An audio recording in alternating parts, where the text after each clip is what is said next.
Bonjour, je vais donc reprendre l'enregistrement ou la lecture, si vous voulez, de cette partie du cours se rapportant aux besoins nutritionnels, avec un petit rappel de ce qu'on a déjà vu jusqu'à présent sur ces deux premières séquences. Donc, je rappelle que les besoins nutritionnels d'un individu correspondaient donc à la quantité moyenne de nutriments nécessaires quotidiennement pour assurer le développement de l'organisme. Le renouvellement des tissus, le maintien des fonctions physiologiques est un état de santé normal et faire face à certaines périodes de vie telles que la croissance, la gestation et la lactation. C'est-à-dire, bon, les besoins vont dépendre donc de dépenses. Et parmi ces besoins, nous avons vu donc qu'on a besoin, les besoins sont de deux sortes, des besoins énergétiques et non énergétiques. Alors, les besoins énergétiques sont apportés par les substances énergétiques qui sont le glucose, les sucres, les lipides et les protéines en moindre partie. Et les non énergétiques, c'est l'eau, les sels minéraux et les oligo-éléments. Nous avons abordé donc notre la partie donc concernant donc les besoins énergétiques et nous avons donc parler des dépenses, parce que c'est les dépenses qui définissent les besoins, et ces dépenses, on a vu qu'ils étaient de quatre sortes. Donc les dépenses du métabolisme de base, donc les quantités d'énergie nécessaires donc, au maintien, au maintien donc, de la vie, aux activités, des fonctions vitales, à l'état de repos. Il y a les dépenses qui sont liées à l'activité physique, qui peuvent varier énormément en fonction donc, de cette activité physique, de l'âge également, et puis du sexe.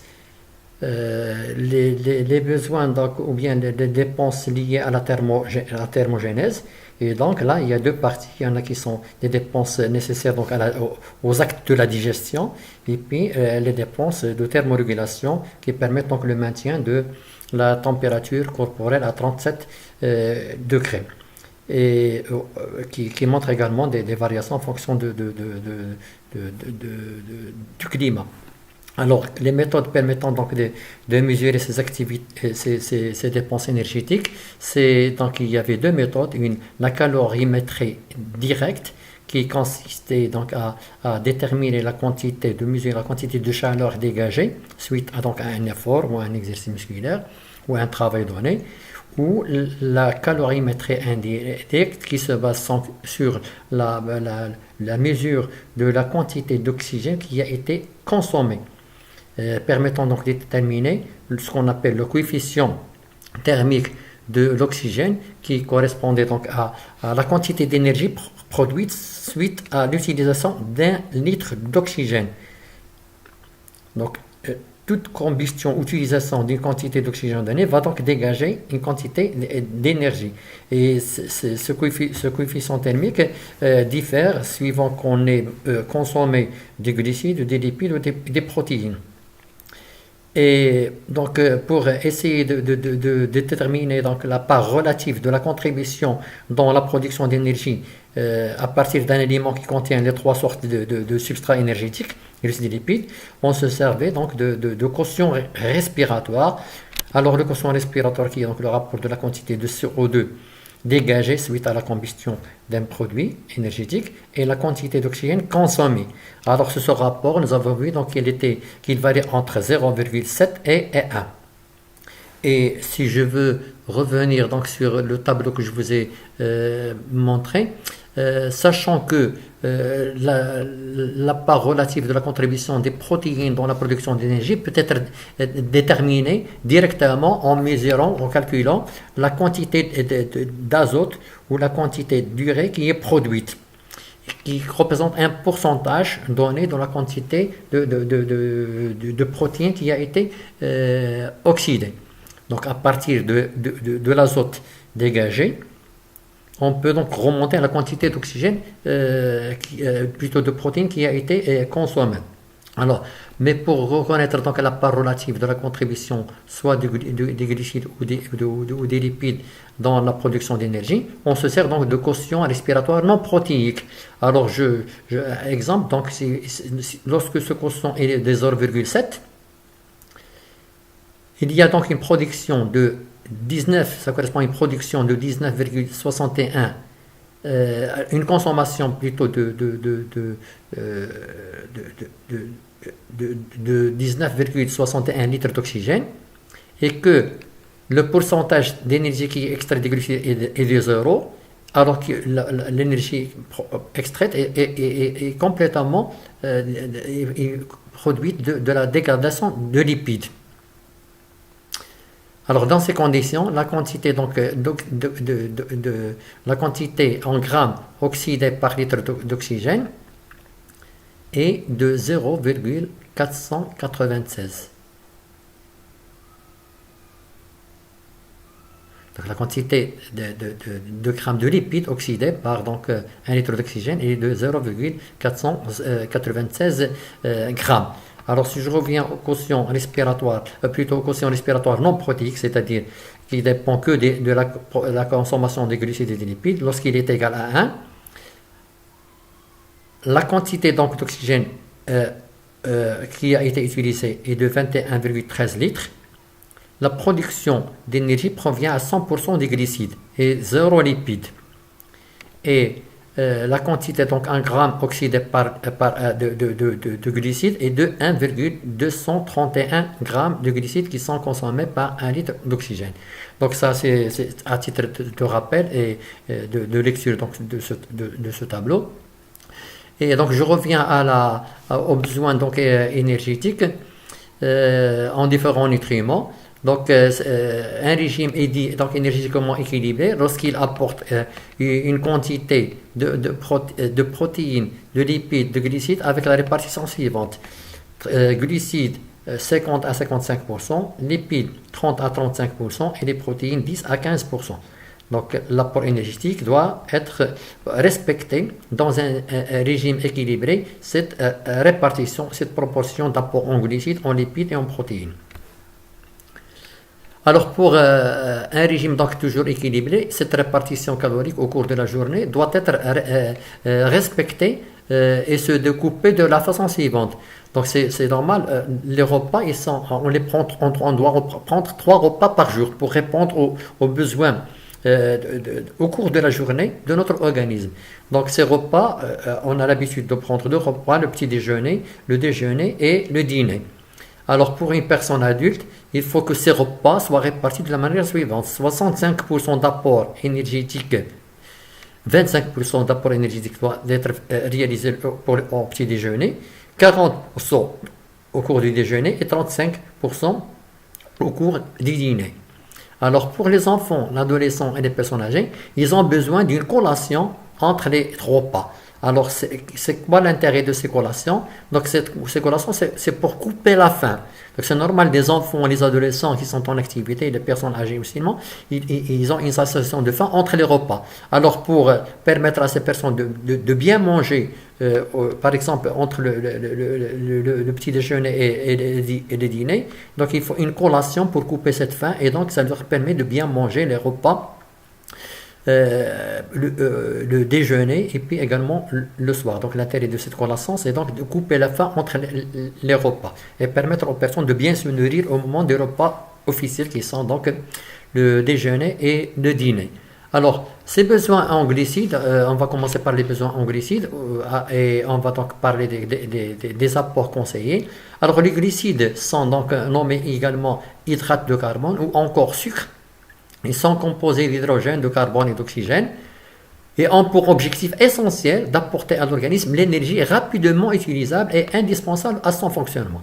Donc c'est l'énergie apportée par les glucides, c'est une énergie accessible et rapidement aux besoins de l'organisme.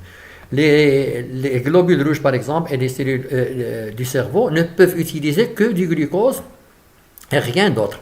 Donc le cerveau a besoin d'environ 140 grammes par jour. Et sans cet oxygène, ils sont lésés, les cellules nerveuses sont lésées et meurent rapidement.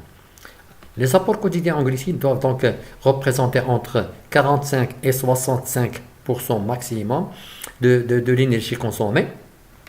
Alors pour un régime équilibré, donc nous en avons parlé déjà, il est conseillé donc de prendre entre 50 et 55% de l'apport énergétique soit donc apporté par le glucose, dont 60 à 65% sous forme de glucides complexes. Alors les glucides complexes, je vais en parler parce que c'est des glucides qui vont donc devoir mettre plus de temps pour leur dégradation en nutriments, et donc ils vont donc augmenter la glycémie d'une manière assez lente. Alors, 1 gramme de glucides, à titre de rappel, permet donc la production ou la libération de 4 kilocalories. À quoi donc servent ces glucides en général? Donc, c'est une source énergétique indispensable à l'activité musculaire. Il joue également un rôle plastique. Alors, certains glucides ont un rôle dit de construction. Ils rentrent dans la composition de tissus fondamentaux de l'organisme, tels que les cartilages, les acides nucléiques, les mucus, les substrats antigéniques. Ils jouent également un rôle dans la protection des protéines membranaires. Donc, ils rentrent dans la composition des membranes, mais le fait qu'on met à disposition de l'organisme du glucide, ça va donc s'opposer à l'utilisation des protéines comme source d'énergie. Donc la disponibilité en protéines va donc permettre à l'organisme d'utiliser les glucides à la place des protéines. Il joue un rôle également comme matière première pour la synthèse d'autres oligosaccharides et la formation d'oligos et de polysaccharides. Alors, les glucides totaux, compte tenu donc de leur profil nutritionnel, ils permettent donc, les apports conseillés en glucides totaux sont donc de 330 grammes par jour. Alors, les apports maximaux qu'il faut donc tolérer sont de 340 grammes. Alors, 230 grammes, si vous multipliez par 4, ça vous fait quelque chose d'environ 700 kilocalories, qui représente donc les 50 à 55% d'apport énergétique qui doit être apporté par les glucides. En cas d'apport insuffisant, les dépenses sont couvertes par néoglycogénèse à partir des lipides, voire même des protéines dans les cas extrêmes. Donc, s'il y a un manque d'oxygène dans l'organisme, plutôt de glucose dans l'organisme, ce qui donc ces glucides peuvent être apportés par la néoglycogénèse à partir de substrats non glucidiques tels que les acides gras ou les protéines dans les cas extrêmes, c'est-à-dire dans les cas d'un jeûne prolongé ou bien d'un effort prolongé. Alors les besoins nutritionnels ne sont pas les mêmes d'une personne à l'autre. C'est la raison pour laquelle vous devez donc tenir compte de votre sexe, de votre niveau d'activité physique, de votre âge, de votre poids et de votre taille. Autrement dit, donc, les apports énergétiques vont dépendre de ces différents paramètres que je viens de citer. L'âge, l'activité physique, le poids et la taille et le sexe. Là, vous avez donc quelques exemples de pourcentage de contenu dans certains aliments en glucides. Alors, les viandes, les poissons, les œufs et les fromages vous apportent 0% de glucides. Les laits, légumes à feuilles, légumes vertes et quelques fruits peuvent vous apporter jusqu'à 5% de glucides.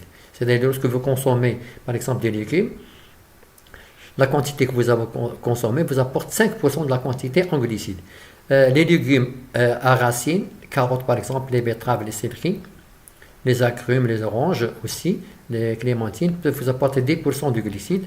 La majorité des fruits frais, tels que les cerises, les pommes, les poires, vous apportent 15% de glucides. Les légumes, quand je dis apportent 15%, ils contiennent 15% de leur poids en glucides. Alors, les légumes secs, cuits, les féculents, pommes de terre, contient donc 20% de glucides, le pain contient 50%, et puis les glucides, les sucres qu'on consomme de table, contiennent donc 100% du glucide. Alors les glucides alimentaires sont donc essentiellement d'origine végétale, à l'exception faite pour le galactose du lait. On distingue donc des sucres simples qu'on trouve dans les fruits et légumes, le miel, confiture, le sucre, lactose et les tâches. Donc ils sont disponibles rapidement à l'organisme, donc autrement dit ils vont augmenter rapidement la glycémie du sang. Alors les sucres complexes, assimilables ou digestibles, tels que les amidons, les produits céréales, pain, farine, pâtes, riz et semoule, ce sont donc des sucres complexes, les pommes de terre et de nombreux végétaux. Ils contiennent donc des sucres complexes mais qui sont assimilables. Mais à côté, il y a d'autres sucres complexes mais non assimilables ou indigestibles qu'on trouve dans la cellulose ou les fibres alimentaires des fruits et légumes et céréales complètes. Alors on trouve également dans le pain, différentes sortes de pain, on trouve donc des fibres qui ne sont pas digestibles mais qui ont un rôle très important dans la digestion, on va le voir. Alors tous les glucides sont donc pourvoyeurs du glucose, qui est l'aliment de toutes nos cellules, et particulièrement les cellules nerveuses et les globules rouges. La fonction des glucides assimilables est essentiellement énergétique. Alors les glucides apportent donc 4 kilocalories ou 17 kJ par gramme et représentent une source d'énergie essentielle pour le sportif, parce que ce sont les glucides qui sont mobilisés au démarrage de l'exercice. Donc c'est l'apport disponible immédiatement au début de l'exercice, c'est des glucides. Il s'agit au début donc de glycogène musculaire et ensuite de glycogène qui peut être mobilisé à partir du foie. Et si la durée de l'activité physique dure et qu'il y a épuisement donc de ces réserves glycidiques, il fait appel donc aux réserves lipidiques du tissu adipeux. Alors les glucides non assimilables, autrement dit les fibres, jouent un rôle fondamental dans l'action mécanique de la digestion. Donc les glucides non assimilables, donc complexes, dont on a parlé à l'instant, tels que la cellulose, ils jouent un rôle dans le transit intestinal. Donc ils vont permettre donc le transit et ils aident également à la digestion intestinale.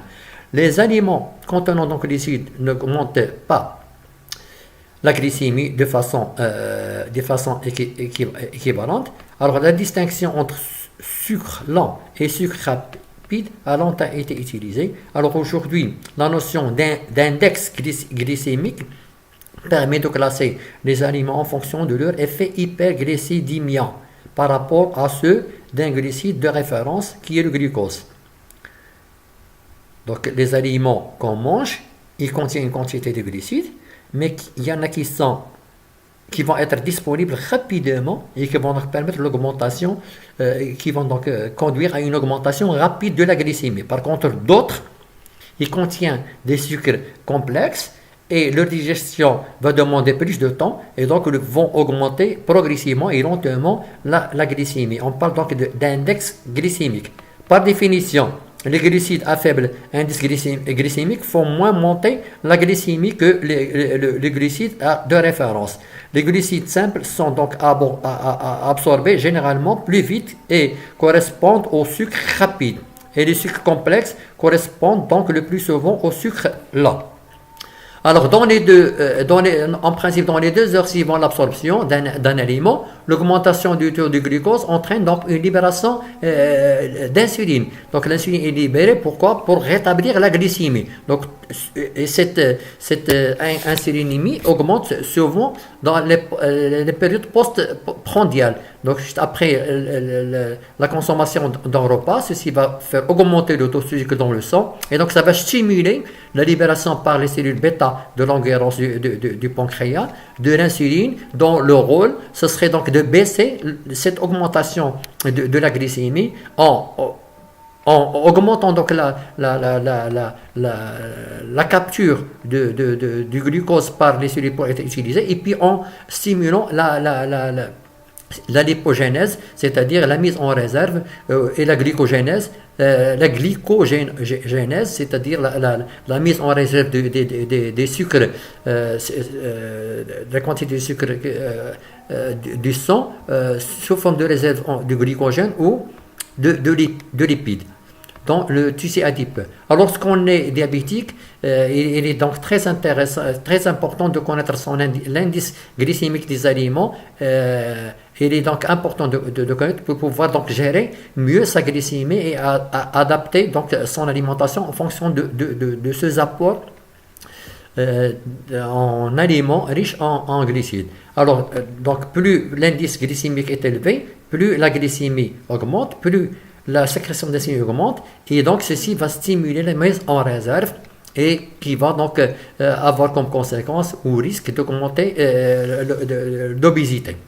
Alors, exemple d'indice glycémique de certains sucres, le fructose, le saccharose et le glucose. Donc, vous voyez que le fructose il a un indice glycémique de 23, donc il est très faible. Donc, sa digestion elle est lente. Par rapport au saccharose, il va être disponible pour augmenter la glycémie de manière plus rapide par rapport au fructose. Et puis, donc, le sucre de référence qui est donc le glucose. Donc, si vous consommez que du glucose, donc ça va se refléter immédiatement sur la glycémie. Donc, on passe d'un index bas à un index élevé. Vous avez donc quelques exemples. Par exemple, la baguette, si vous consommez une baguette, il a un index glycémique très élevé, 95. Donc, ça va faire augmenter de façon très rapide la glycémie. Donc, ça va activer davantage les cellules de l'embêta pour la libération d'insuline. Donc, le lait, par exemple, il a un indice glycémique de 30. Les légumes verts, donc ils vous apportent une quantité de glucides, mais lentement. Donc, ils ne font pas augmenter les lentilles aussi, ils ne font pas augmenter donc, la glycémie de manière rapide. Alors, donc, lorsque cet indice est supérieur à 70, on dit qu'il est élevé. Lorsqu'il est compris entre 55 à 70, on dit qu'il est moyen. Et lorsqu'il est inférieur à 55, on dit que ces aliments ils ont un index glycémique faible. Voilà, donc je m'arrête à cette partie-là pour reprendre donc, la partie se rapportant à l'apport énergétique par les protéines.